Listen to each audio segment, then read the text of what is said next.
Dans cette vidéo, nous allons procéder à l'activation de la troisième interface de notre PFSense, que nous allons appeler ici DMZ. C'est toujours un réseau local, hein, c'est toujours un LAN. Mais nous allons, de façon singulière, l'appeler DMZ. DMZ pour Demilitarized Zone. Dans la langue française, c'est zone démilitarisée.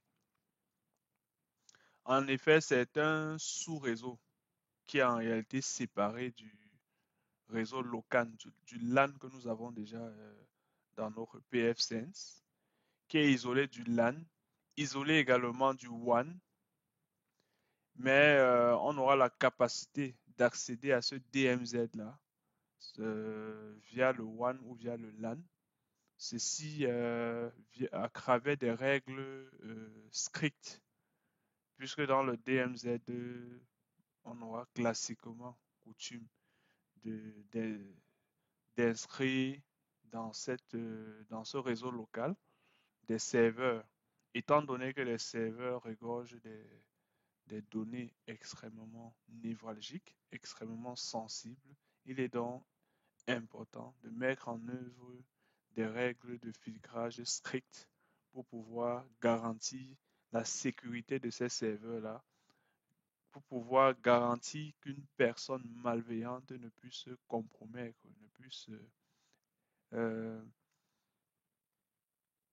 mettre en mal les serveurs qui s'y trouvent dans cette interface.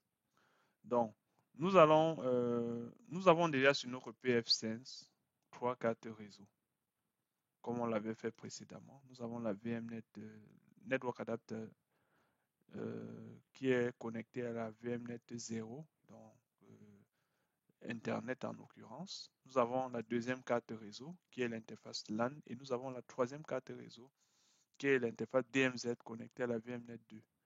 Ce que nous allons faire, c'est déjà dans un premier temps d'accéder à l'interface graphique de notre PFSense via un navigateur. Nous avons dans notre cas connecté la VMnet 2 de notre PFSense, disons de notre workstation. Nous avons procédé à l'ajout d'un connecteur qui permettra à la VMnet 1, voilà, la VMnet 1, de pouvoir apparaître sur les connecteurs réseau de notre machine physique. Ceci va donc nous permettre de pouvoir accéder à l'interface graphique de notre PFSense via notre machine physique. Donc, ce que je fais dans l'immédiat, c'est de pouvoir, c'est d'accéder à, d'ouvrir un navigateur et de saisir simplement le lien. C'était HTTPS, je vais le saisir en minuscule, 2.172.16.1.254, qui est l'adresse IP de l'interface LAN. Et là, je vais renseigner le mot de passe, le login admin, je ne l'avais pas modifié. Et je vais également saisir le mot de passe. On l'avait modifié précédemment, mais par défaut, c'est PFSense en minuscule. Donc moi, j'avais défini un mot de passe très simple, étant donné que nous sommes dans un environnement de laboratoire. Mais en production, il est vraiment crucial, il est vraiment importantissime de mettre en œuvre un mot de passe complexe, un mot de passe fort qui va prendre en compte des spécificités, notamment minimum 7 caractères, euh, la mixité entre la majuscule, la minuscule, la lettre majuscule, la lettre minuscule, un chiffre, un ou plusieurs chiffres et également un ou plusieurs caractères non alphabétiques. Parlant des caractères non alphabétiques, ici nous avons arrobas, dollar, point d'exclamation, étoile, dièse, etc. Donc je vais valider donc l'authentification et j'ai accès donc à l'interface graphique de notre PFSense. Donc, pour activer la DMZ, nous allons nous rendre ici dans Interfaces et nous avons ici Assignment. Je vais cliquer dessus. On peut voir ici que nous avons l'interface WAN qui correspond à EM0, l'interface LAN qui correspond à EM1.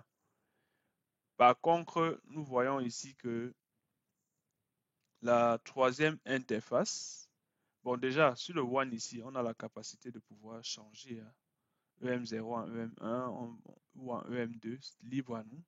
Le LAN aussi, nous pouvons changer la numérotation, mais nous allons le laisser par défaut.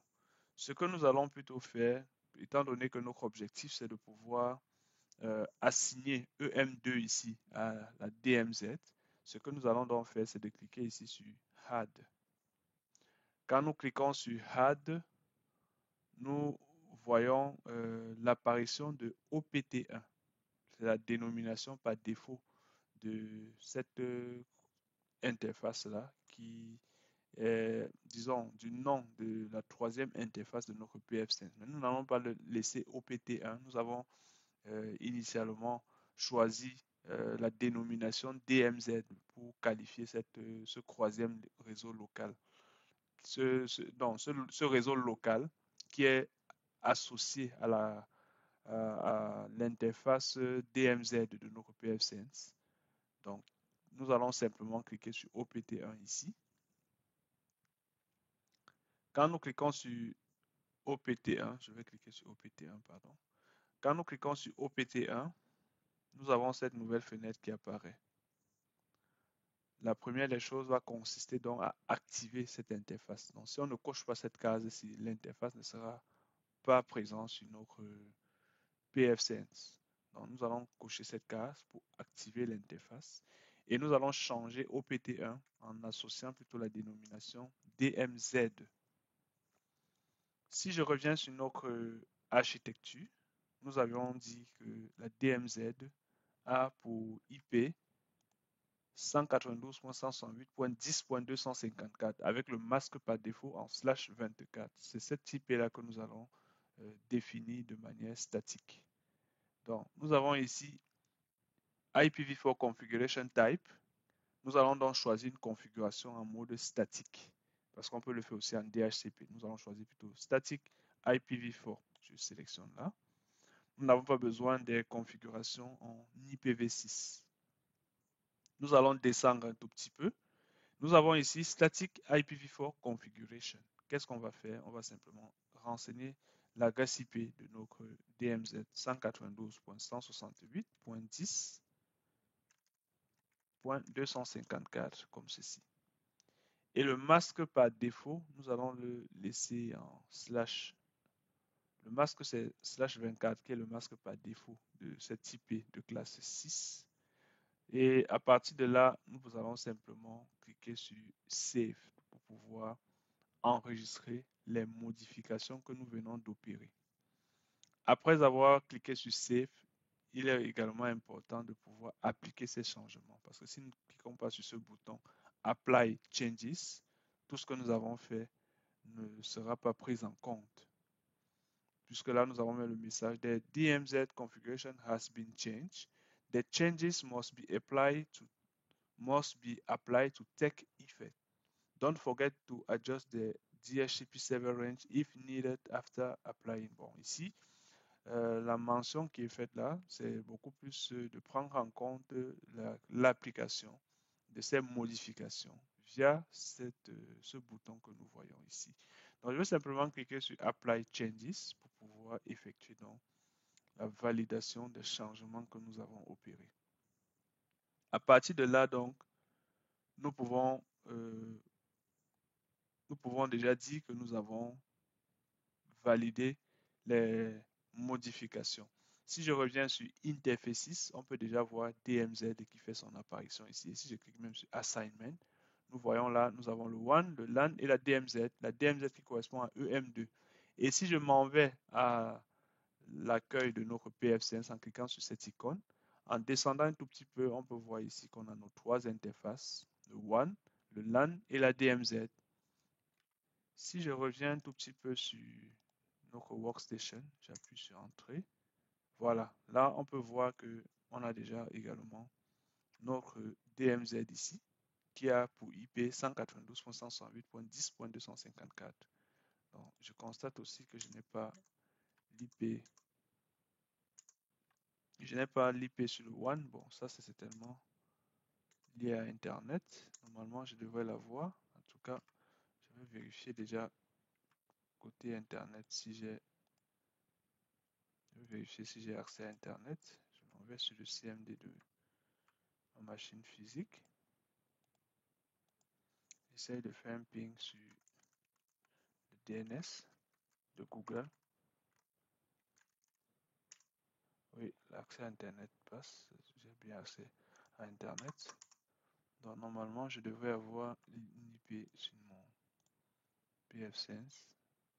Je vais voir au niveau des paramètres. Oui, je suis bien en VMnet 0 ici. Bon, très souvent quand ça apparaît comme ça, on peut simplement procéder au redémarrage pour avoir l'affichage convenable. Mais ce qui était important ici dans notre cas, c'était de pouvoir activer déjà la DMZ. Donc si je reviens encore sur mon pfSense ici, je vois que j'ai les différentes interfaces là. Je vais essayer voir de redémarrer pfSense pour éventuellement avoir une IP sur l'interface One. J'ai ici là les différentes options. Pour le redémarrage, je vais simplement choisir le chiffre 5 qui correspond à Reboot System et je valide par entrée. Et là, on me dit pfSense will reboot. This may take a few minutes depending on your hardware. Do you want to proceed? Donc, je dois choisir entre Yes, Reboot normally, ou encore R, Reboot, Stop Processes, Remand Disk, Startup Sequence. Bon, là, je vais choisir CREF pour plus de facilité. Je choisis Y pour valider donc le redémarrage normal. Donc, l'assistant m'a prévenu que le redémarrage pourra prendre quelques minutes. Donc, on va patienter un tout petit peu que le processus suive son cours. Donc, ça ne sera pas long, étant donné que j'avais associé suffisamment de ressources à pfSense, notamment les ressources en mémoire vive. J'avais donné 2 gigas. Normalement, le processus de redémarrage ne devrait pas être long. On va patienter quelques instants.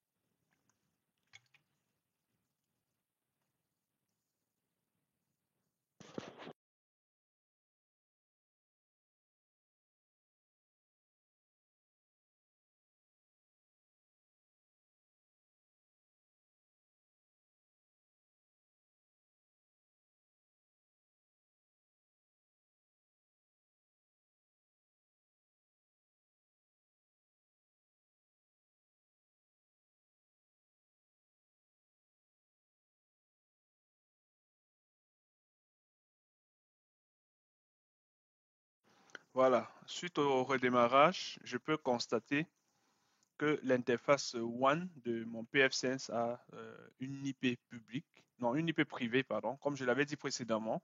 Cette adresse IP est fournie en DHCP par la box du FAI de notre, en fait, du fournisseur d'accès, de notre fournisseur d'accès à Internet. Cette box-là qui est reliée à l'interface WAN de notre pfSense. Si je reviens rapidement sur notre architecture. Donc, nous avons ici notre routeur. On a, on a ici notre routeur. C'est ce routeur-ci qui a une IP fixe qui nous alloue de manière dynamique via le DHCP, une IP privée. Bon, sur le cas de ce schéma, c'est 10.0.0.71, mais bon, ça varie. Comme je le disais déjà, cette IP-là varie en fonction de ce que nous avons dans notre. En fait, ça varie en fonction de l'IP l'IP de la box de notre FAI. Donc ici, là, c'est 10.0.0.99. Donc, voilà pour ce qui était de la mise en œuvre de notre interface DMZ. Assez facile, il faut le dire. Donc, la suite maintenant consistera à mettre en œuvre quelques règles de filtrage. À très bientôt pour la prochaine vidéo.